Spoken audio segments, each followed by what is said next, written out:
Buenos días, estimado licenciado Alfaro, compañeros. Este día daremos inicio al foro El Sistema de Alianzas, el camino hacia la Primera Guerra Mundial. El tema a tratar por nuestro panel será sobre la formación de las alianzas y el reparto del mundo en el cuarto final del siglo XIX.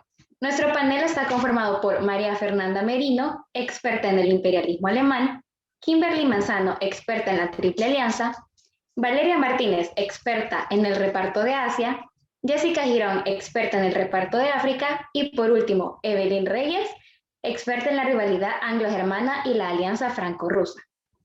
Mi nombre es Sofía Marín y estaré moderando el foro para ustedes. Para mantener un orden y un ambiente ameno, dispondremos de algunas reglas específicas para llevar a cabo este panel. La moderadora, mi persona, deberá indicar el turno en el que cada panelista dispondrá de tener la palabra. Para evitar intervenciones entre los panelistas, ningún panelista está autorizado a intervenir sin permiso previo. De ser el caso, este panelista será penalizado. Se discutirán los diversos temas con respeto ante las opiniones de los demás panelistas. En caso de ser necesario, tendré que intervenir y mantener una posición neutra en todo momento. Establecido lo anterior, podemos dar inicio al panel. El sistema de alianzas que se dio al final del siglo XIX fue una coyuntura muy importante de estudiar como causas que llevaron a una de las más grandes guerras a lo largo de la historia. Para comprender mejor el origen del sistema de las alianzas, debemos comprender el contexto a finales del siglo XIX y por qué las potencias europeas se sentían amenazadas. Primero le cederé la palabra a María Fernanda Merino, que ¿podrías aclararnos los detalles del contexto histórico que desencadenó la formación de las alianzas a finales del siglo XIX, por favor? Buenos días, Sofía. Claro, les comentaré un poco sobre el imperialismo alemán a finales del siglo XIX. De la mano del Imperio Italiano, cambió el mapa político europeo. Alemania poseía 36 estados e Italia 7 estados. Luego de diferentes guerras en las que anexaron más territorios, demostraron su poderío militar y la amenaza que representaba para el orden europeo que existía hasta la época. Así es como para Gran Bretaña, Francia, ellos se ven amenazados por la emergencia de estas nuevas potencias. Eso suena muy interesante. Tomando en cuenta que los países europeos se sentían amenazados y este fue el origen de las alianzas, ¿podrías explicarnos más de la alianza más relevante y quién era la que estaba a cargo de esta? Claro, cabe recordar que para Alemania la anexión de nuevos territorios era determinante y en el año de 1871 con el territorio de Alsacia-Lorena, el cual obtuvo del Tratado de Frankfurt. En ese momento el canciller alemán Otto von Bismarck fue quien diseñó un sistema de alianzas internacionales para poder protegerse de cualquier ataque de Francia, ya que estos territorios antes pertenecían a Francia. Este modelo empezó a ser muy popular entre los países europeos y se dio a conocer como el sistema bismarckiano. Gracias. Sin embargo, cabe destacar que aunque Bismarck era el que buscaba mantener un sistema diplomático de paz, para su conveniencia claramente, este tendría dificultades para llevarse a cabo por las rivalidades ya existentes entre algunas de las potencias que formaban parte de esta alianza. Kimberly, ¿podrías aportarnos información con respecto a lo que desencadenó este sistema?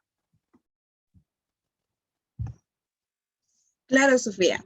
Como bien dijo mi compañera María Fernanda, en el año de 1871 fue crucial, ya que Rusia decidió acercarse al Imperio Austrohúngaro y también al alemán, creando así una alianza informal que duró hasta el año de 1878, cuando la rivalidad entre Austria y Hungría y Rusia fue tan fuerte que Alemania tomó a Rusia como adversario, siendo así uniéndose a Austria-Hungría, llamándose esta la Dúplice Alianza.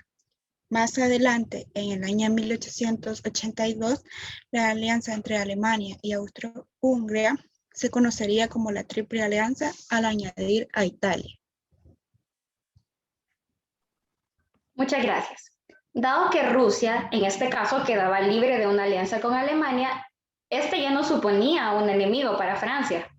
Buenos días, Evelyn. ¿Será que nos ubicas en un mejor contexto sobre esta nueva alianza? Buenos días, Sofi. Claro. Si bien Alemania y Francia habían mantenido una rivalidad ya mencionada al estar aliado a Rusia, sin embargo, cuando Alemania apoya a Austria-Hungría y traiciona a Rusia, Francia se ve en la oportunidad de un enemigo en común y empieza la movilización para alcanzar un acuerdo de alianza. Muy interesante. María Fernanda, ¿tiene algo que decir sobre esto? Así es, Sofía. El principal objetivo de la Triple Alianza era la neutralización de Francia, del cual Alemania se beneficiaría al mantener su territorio sin amenaza de invasión. Esto no sería posible si un tratado entre Rusia y Francia se concretaba, por lo que se utilizó la rivalidad anglo-rusa para retrasar el tratado, ya que Francia era aliado de Gran Bretaña también. Así es como Bismarck consigue un tratado con Rusia en ese periodo en el cual ambos acuerdan mantenerse neutrales en caso de que haya un ataque de Francia a Alemania. Rusia no iba a intervenir, y al contrario, si Austria-Hungría tenía una rivalidad con Rusia, Alemania aseguraba permanecer neutro y no había ningún riesgo entre estos países. Gracias. Definitivamente los cambios de poder pueden traer consigo muchas consecuencias, tanto positivas como negativas, para un territorio. ¿Cuáles fueron las consecuencias de que estas alianzas no funcionaran? Eso es muy importante también, ya que en el año de 1890 Bismarck es destituido por Guillermo II, y Guillermo II establece un nuevo sistema político en Alemania, el cual se conoce como la Weltpolitik. Guillermo II pierde el tratado de reaseguro, el que les mencionaba antes, con Rusia, y esta finalmente se alía con Francia en el año de 1893. Así se crean dos bloques en el continente europeo, uno entre Rusia, Francia, y el otro Alemania y Austria. Esta nueva política alemana también se basa en la extensión del imperio alemán, el cual tiene como objetivo la construcción de la hegemonía mundial alemana y busca la carrera por el colonialismo, creando así también un enfrentamiento no solo con Rusia, pero con Gran Bretaña por la competencia económica y los planes de construcción naval. Dada esta lucha, también el reparto del mundo y la búsqueda de la hegemonía se mantuvo durante un tiempo una constante rivalidad entre Reino Unido, Francia y el Imperio Alemán, la mayoría. Muchas gracias, María Fernanda, por este enriquecedor conocimiento. Ahora continuaremos con Kimberly, que nos podría decir siempre en relación a las consecuencias cuáles fueron de esa política. Con mucho gusto, Sofía. Bueno, pues la nueva política mundial alemana, iniciada por Guillermo II, conocida como la Weltpolitik, de la cual ya nos habló nuestra compañera María Fernanda, trajo muchos cambios dentro del sistema de alianzas tan cambiante. La Triple Alianza se mantuvo y próximamente se unirá a Italia a dicho acuerdo. Sin embargo, se tiende a ser un poco brusca e inestable, por lo que una de las consecuencias será la partida de Italia a principios del siglo XX de las alianzas antes mencionadas. Como consecuencia de esto, Italia se une a la Triple Entente, una alianza que no es totalmente conformada hasta el año de 1907. Aún así, sus precedentes ya yacían desde la primera alianza franco-rusa en el año de 1893. Luego con el nacimiento del Entente Cordiale, que significa un acuerdo de amistad entre Gran Bretaña y Francia, esta fue seguida por el acuerdo anglo-ruso en 1907, lo que dio un paso a la configuración total de la Triple Entente en respuesta a la Triple Alianza. Muchas gracias. Sabemos que una de las principales rivalidades entre las potencias de la época fue la colonización de nuevos territorios y la búsqueda de mantener los ya establecidos. A eso se le conoció como el reparto del mundo, siempre a finales del siglo XIX. A continuación le cederé la palabra a Evelyn para que nos hable sobre el tema en relación a la rivalidad anglo-germana de esa época.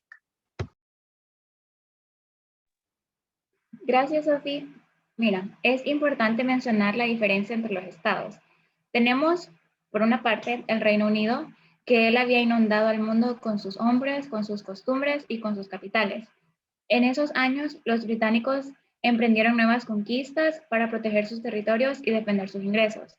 Luego tenemos a Francia. La expansión francesa se apoyó en la influencia de su cultura, la exportación de sus capitales y en la conquista colonial en África y Asia.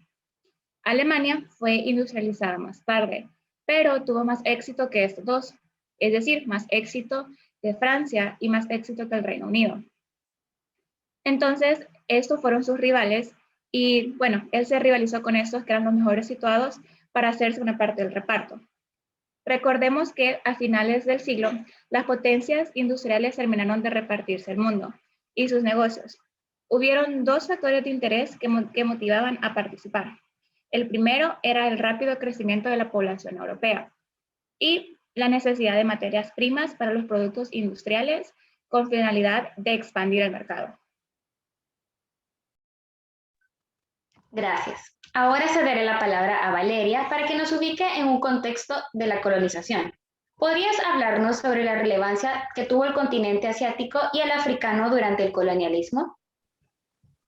Buenos días, Sofi. Efectivamente, durante el siglo XIX el continente asiático se convierte en la pieza más codiciada, más que nunca para las potencias coloniales europeas, que buscaban en su territorio materias primas para alimentar sus industrias en busca de expansión, de un mercado donde podían colocar sus manufacturas y áreas despobladas en las que ubicaban su exceso de población.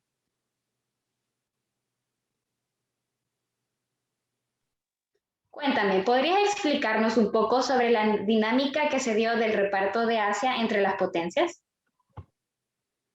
Pues te cuento que a partir de su asentamiento en el sur de la India y Ceilán, Gran Bretaña se expande por el resto de la península hindú, Beluchistán, Cachemira y Birmania. Desde ahí intentaron como extender su influencia en Persia y Afganistán, entrando en confrontación con las ansias expansivas del Imperio ruso, perdón. Posteriormente consigue asentarse en el sur de la península de Malaca, el norte de Borneo y Nueva Guinea Oriental, completando su avance de Australia y Nueva Zelanda.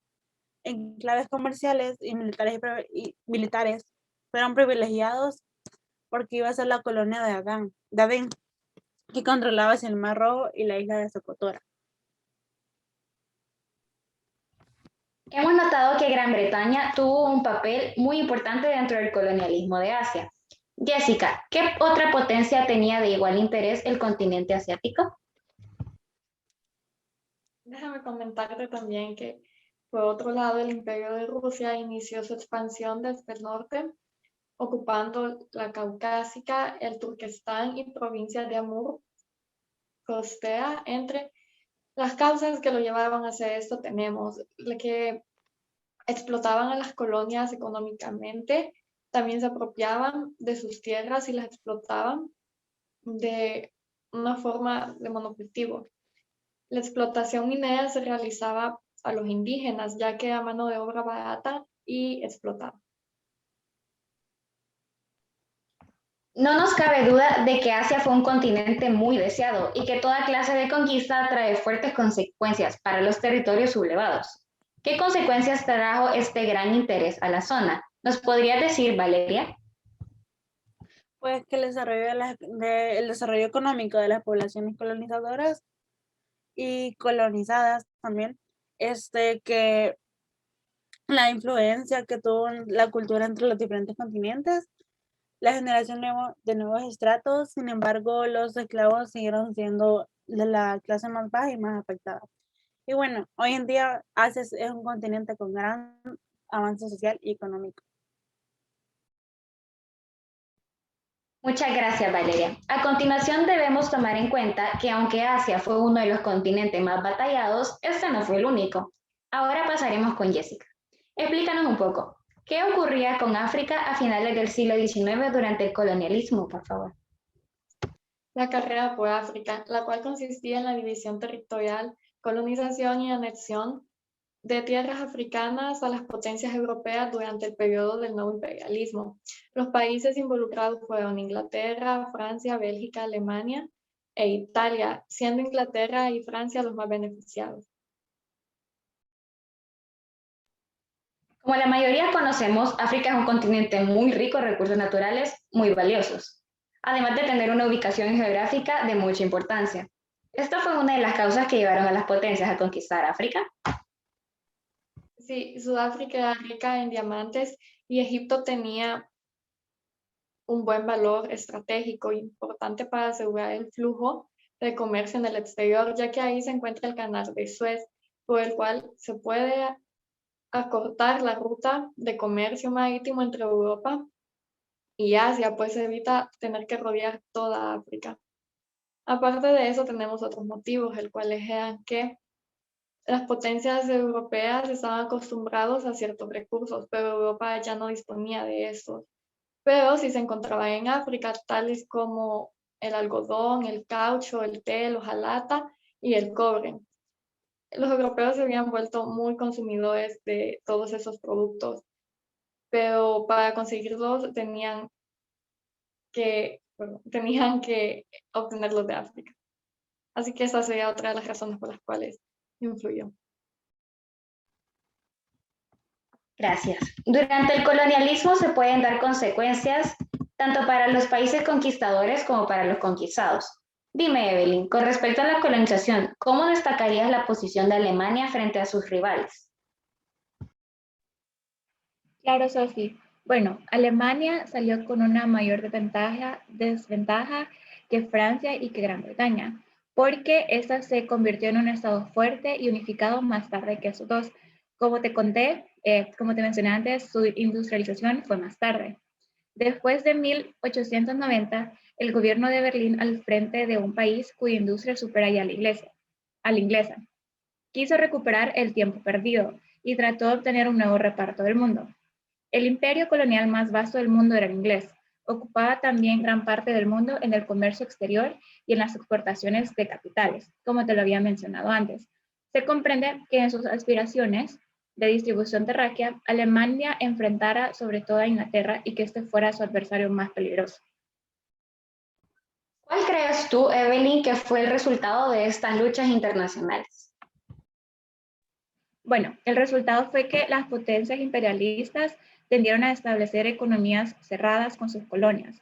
Alemania buscaba la obtención de territorios y posteriormente, cuando el reparto estaba prácticamente hecho, una consecuencia fue una guerra de aranceles. Muchas gracias, panelistas, por expresar sus puntos de vista. Con esto finalizamos el foro sobre las alianzas durante el último cuarto del siglo XIX. Podemos concluir que dichas alianzas establecieron una línea de rivalidad muy marcada entre las potencias de esa época, las cuales fueron la brecha de la que partió la Primera Gran Guerra Mundial, marcando así un hito tanto en la historia como para las relaciones internacionales, al ser una de las principales coyunturas de los primeros tratados y congresos más emblemáticos para el mundo y el mundo actual.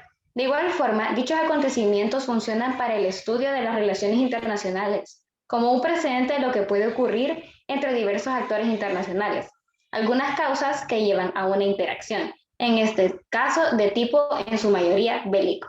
Muchas gracias por su atención, que pasen un feliz día.